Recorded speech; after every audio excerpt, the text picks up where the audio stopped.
If you're applying for a K-1 visa, it's essential to include a letter of intent to marry within your K-1 visa packet. In this video, I'm going to show you step by step how to write your letter of intent to marry as per USCIS requirements, as well as include important information such as how many letters of intent to marry you need to include, where to send the letters of intent to marry, as well as some useful tips to help avoid your case getting delayed or USCIS requesting further evidence from you. The instructional guide for the I-129F petition for alien fiancé clearly states that you must submit evidence that you and your fiancé intend to marry within 90 days of your fiancé's entry as a K-1 non-immigrant. Evidence of your intention to marry may include statements of intent to marry signed by both you and your fiancé. So the letter of intent to marry is basically signed statements from both the US sponsor and the foreign fiancé declaring their intention to marry within 90 days of the fiancé's arrival in the USA.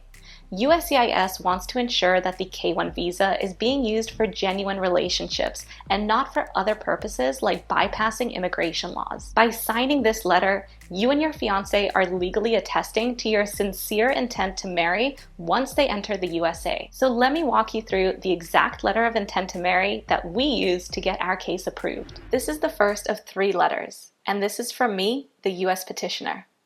On the top right-hand corner, I've written my name, address, state, and zip code, as well as country. For your convenience, I've highlighted all the aspects that need to be changed, and you're welcome to either copy this letter, or I'll leave a download link to this exact template that I've created in the description box so that you can conveniently add your own information in the spaces provided with the same correct formatting. Under the address, I've added both my contact number and email address. Now, this is the important part. Here, I've added today's date. I've typed it out in the month, day, and year format, as this is the format that USCIS uses on their application forms, and it keeps things consistent for the USCIS officer reading your application. It's important to date the letter of intent to marry as it shows that it is current and relevant to today's date, as you're attesting to your intent to marry. I've written a header on the letter here stating that this page is in regards to the letter of intent to marry. With all USCIS forms and documents, you always want to constantly label and make things as clear as possible as to what you're showing or providing them. So I've written, this is the letter of intent to marry between me, i.e. the US petitioner, and my beneficiary. Here in the highlighted spaces, you would enter your full name as filled out on the I-129F application. Once again, to keep things as consistent and coherent as possible. I then proceed to write, I, Yasmin Jones, am the US citizen, and Suraj Smith is my beneficiary. We respectfully submit this letter of intent to marry as evidence and promise to marry each other in the United States. We are both legally able to and willing to marry within 90 days after his arrival to the USA with a K-1 visa. You want to keep this paragraph short, simple, and direct to the point, while at the same time including key points that USCIS is wanting to hear, which is that you are making a promise to marry each other, you are both legally willing and able to marry, and that you will marry within 90 days when in the USA. This is very important at the bottom here. This letter must be signed by hand, and I've drawn a line as to where to place the signature as the petitioner. As per the USCIS instructions, USCIS will not accept a stamped or typewritten name in place of any signature on this petition.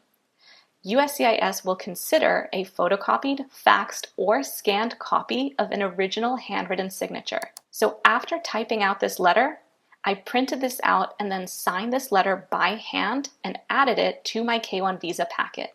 I'll go over how the beneficiary can do this when I go over the beneficiary's letter of intent to marry on the next page. But under my signature, I also, once again, re-added my name and today's date in order to be as thorough as possible, making sure that USCIS can identify that this letter is from myself, the US petitioner, and relevant with today's date.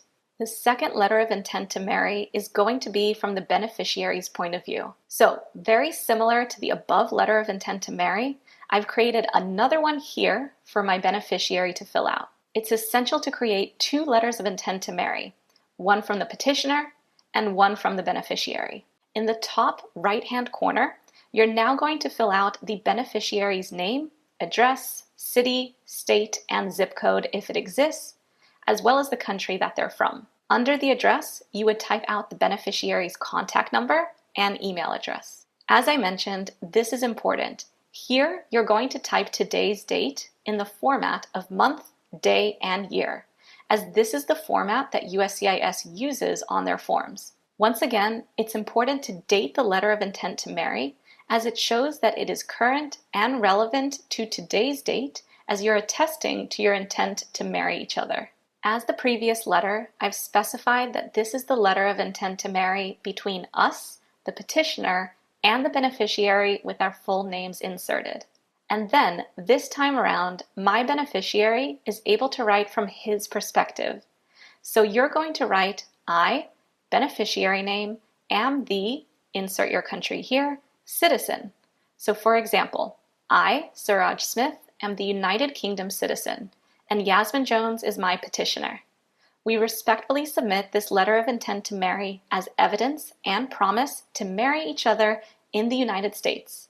We are both legally able to and willing to marry within 90 days after my arrival to the USA with a K-1 visa. As I mentioned, this is very important, and this letter must be signed by hand, and I've drawn a line as to where the beneficiary needs to place their signature. As USCIS does not accept typed signatures, but will accept photocopies or scanned handwritten signatures, my suggestion is that the beneficiary prints out this page after typing out their details, signs it by hand, and then scans it back onto their laptop or device, and then emails it to the U.S. petitioner so that it can be added to the total K-1 visa packet. Under the signature of this form, once again, it's worth typing out the beneficiary's name and adding the date to be as thorough as possible. USCIS requires 1 letter from the petitioner and 1 from the beneficiary.